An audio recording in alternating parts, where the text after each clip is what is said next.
Vande Bharat express make in India का शानदार उदाहरण। प्रधानमंत्री नरेंद्र मोदी के विजन से हुआ है इसका सृजन। जहां भी जाती है साथ में लाती है सौगातें और समृद्धि की बहार।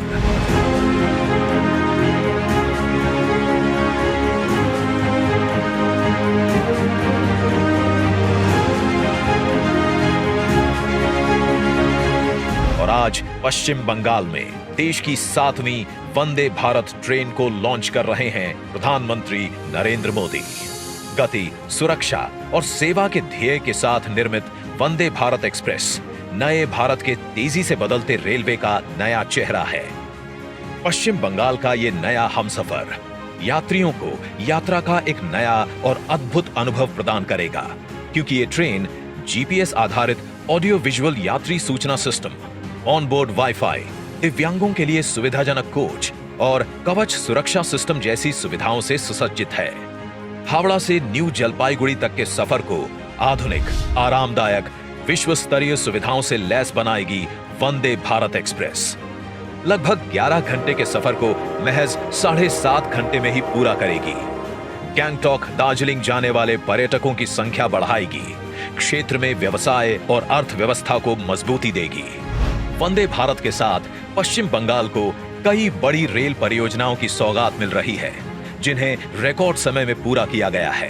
भारतीय रेलवे में भी जितनी अधीरता नए प्रोजेक्ट्स की प्लानिंग की है, उतनी ही गंभीरता उनको समय पर पूरा करने की भी है।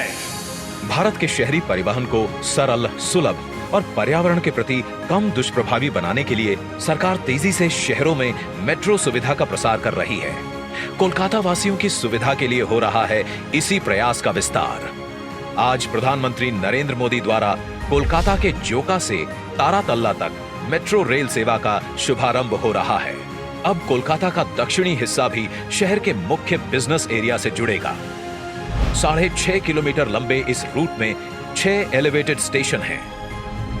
डायमंड हार्बर का सफर जो सड़क से 30 से 40 मिनट में पूरा होता है, अब मेट्रो से 15 मिनट में पूरा होगा और इसका फायदा प्रतिदिन सफर करने वाले 25 से 30 हजार लोगों को मिलेगा। New Jalpaiguri station redevelopment project का भी आज शिलान्यास हो रहा है। जून 2025 तक ये स्टेशन विश्व स्तरीय सुविधाओं से युक्त पूर्वोत्तर का पहला अंतरराष्ट्रीय ट्रेन टर्मिनल बनेगा। इस हेरिटेज टर्मिनल को अगले 45 सालों तक रेल ट्रैफिक सुगम बनाने के विजन के साथ डिजाइन किया गया है। ट्रैफिक मैनेजमेंट, पोडियम पार्किंग, आगमन और प्रस्थान के लिए अलग द्वार, दिव्यांगों के लिए अलग सुविधाओं के साथ सीसीटीवी से लैस इस स्टेशन को ग्रीन बिल्डिंग बनाने के लिए सोलर एनर्जी, जल संरक्षण, वर्षा जल संचय की व्यवस्था होगी। साथ ही आज पश्चिम बंगाल को मिल रही है कई और सौगातें। 25.83 किलोमीटर लंबी पैंची शक्तिगढ़ थर्ड लाइन, जिससे हावड़ा और बर्धमान के मध्य बढ़ेगी यात्रियों की संख्या, मिलेगा छोटे व्यापारियों और क्षेत्रीय लोगों को लाभ।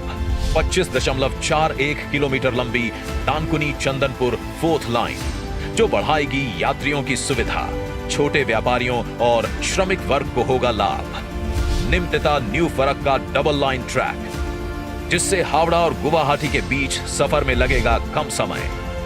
और अंबारी फालाकाता न्यू मैनागुड़ी गुमानीहाट डबलिंग प्रोजेक्ट, जिससे कूच बिहार और जलपाईगुड़ी क्षेत्र के विकास के खुलेंगे द्वार। यात्रा का समय घटेगा और क्षेत्रीय व्यापार बढ़ेगा। प्रधानमंत्री नरेंद्र मोदी के नेतृत्व में आजादी के बाद पहली बार भारतीय रेल की क्षमता को इतने बड़े स्तर पर इस्तेमाल किया जा रहा है। अब भारतीय रेल देश के साथ साथ संस्कृति, पर्यटन, तीर्थाटन को भी एक सूत्र में पिरो रही है। देश की प्रगति को मिलती रहे एक नई गति, इसके लिए निरंतर प्रयासरत है भारतीय रेल।